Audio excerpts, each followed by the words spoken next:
Hey guys, welcome back to my channel. We're going to check on the red wigglers that are going to be the giveaway, and we're going to check on the pumpkins and see how they're doing. So let's start with this one. Now, I have not looked at any of these. I always like to do it with you.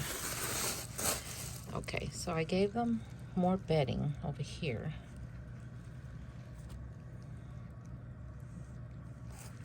Let's see. Oh, there they are. And look, there's a pair. I always catch them connected. And not only one, it's usually several. These worms are really nice looking. Whoever's getting these, man, you are lucky. They're doing very well. Oh, look, right there. Right there. Sorry to disturb you. I gave them chow yesterday, and they've eaten it. These worms are incredible, aren't they? So if this was a blue worm, which is not, because I don't have blues, you see this clitellum here?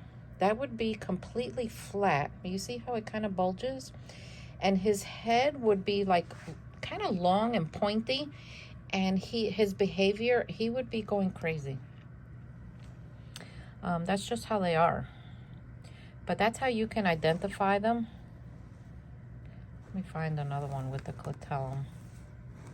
Sometimes some of them are younger. They don't have it yet. That one doesn't have a good one. Of course, now that I want one, I don't see one. Okay, there's one. See the clitellum? See how it kind of sticks out? Red wiggler. So they're doing well. They're really enjoying the chow. They're chowing down. All right. Look at them. See a little yellow tail? You know, red wigglers have yellow tails, but sometimes I've had some that don't have it, or it's not as like bright as some of the others. So let's go check on the pumpkins.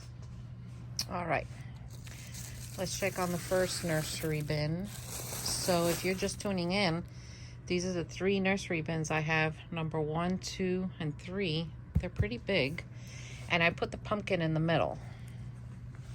But since the pumpkin wasn't frozen, I'm not expecting a lot of action around here, even though I am seeing some. Look at that. I think the pumpkin is attracting them. I always go like this to see if it feels warm. Look, they're all around it. I think they're starting to, oh man. I think they're starting to discover it. Like, hey, this is one of our favorites. Oh, sorry, guys. I'm dying to lift this up to see what's going on down there. I know, the curiosity just gets the best of me. I know I'm not alone in this. I know I am not. Oh, okay. Look at them. They've discovered the pumpkin. Yeah. So the pumpkin is starting to break down. So the microbes that are appearing, the worms are feasting. So let me move them to the side because I don't like squashing them. I try my best not to squash them. Oh, sorry, guys. And I gently put them back. So I'm not covering the entire pumpkin because, you know, I want to check on this with you all, you know, once in a while, once every 2 days or so, just to see if this is going to change color. Because one time I had a pumpkin and it turned white. But it was also a frozen one, so that might have had something to do with it. You know, I don't know. So let's see this one. I love doing these kind of things. This is exciting to me. I've had a lot of coffee today. Look, it's basically the same thing. I'm seeing them around the edges. Look. Isn't this camera shot amazing? I love the settings on this because it gets you such a clear picture and video. Look at that. That's amazing. And then, of course, I put my finger right in the middle. Sorry. They're doing well. Ooh, look. I think there was a hole here, remember? Is this the one with the hole in it? One of them had a hole on the side. I don't remember which one it was. Oh, I'm just going to lift it. Oh, my. Wow. Look at them.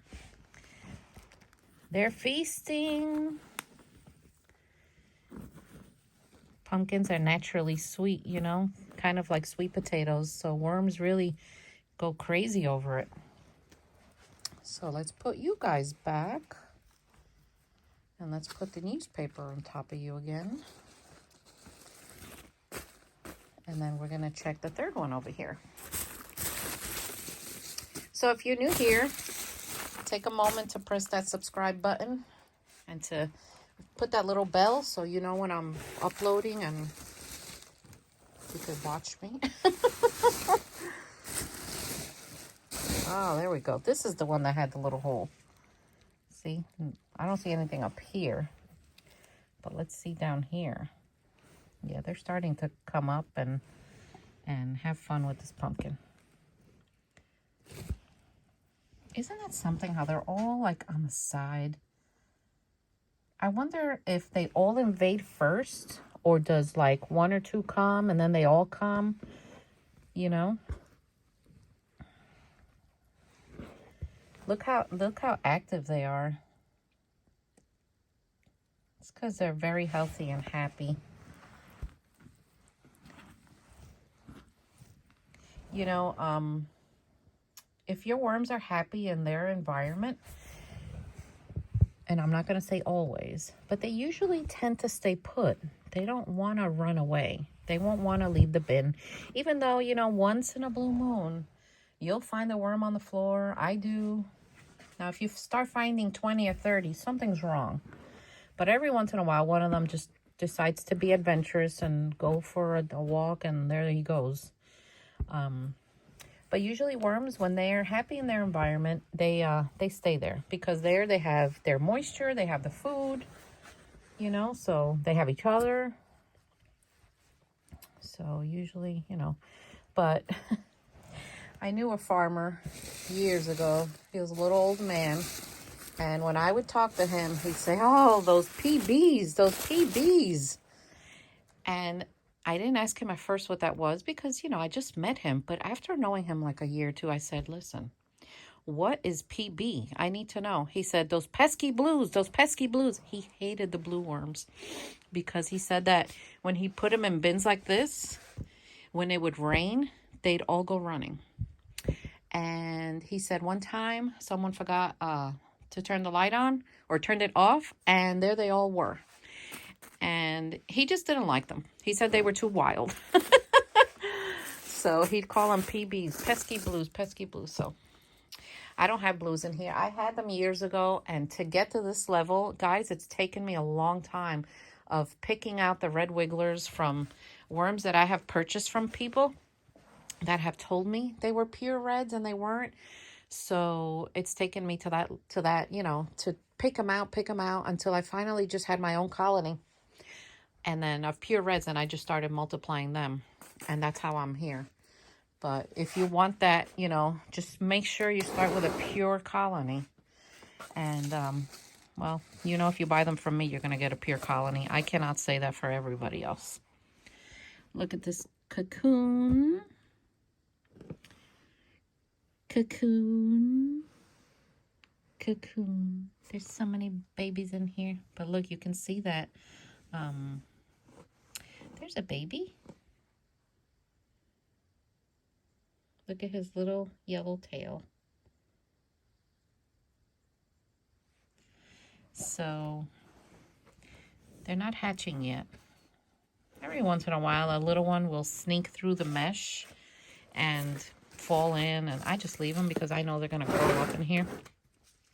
Sometimes when I know the cocoons are hatching, I'll start, like, I'll look here and I'll start seeing the middle being eaten, and that's how I know that they're hatching. They'll start eating the paper. You just have to make sure you keep everything moist, you know, because without moisture, they will dry up and then they'll be dead. So moisture, moisture, moisture. That's the important thing here. So anyway, I'm glad you're with me today. And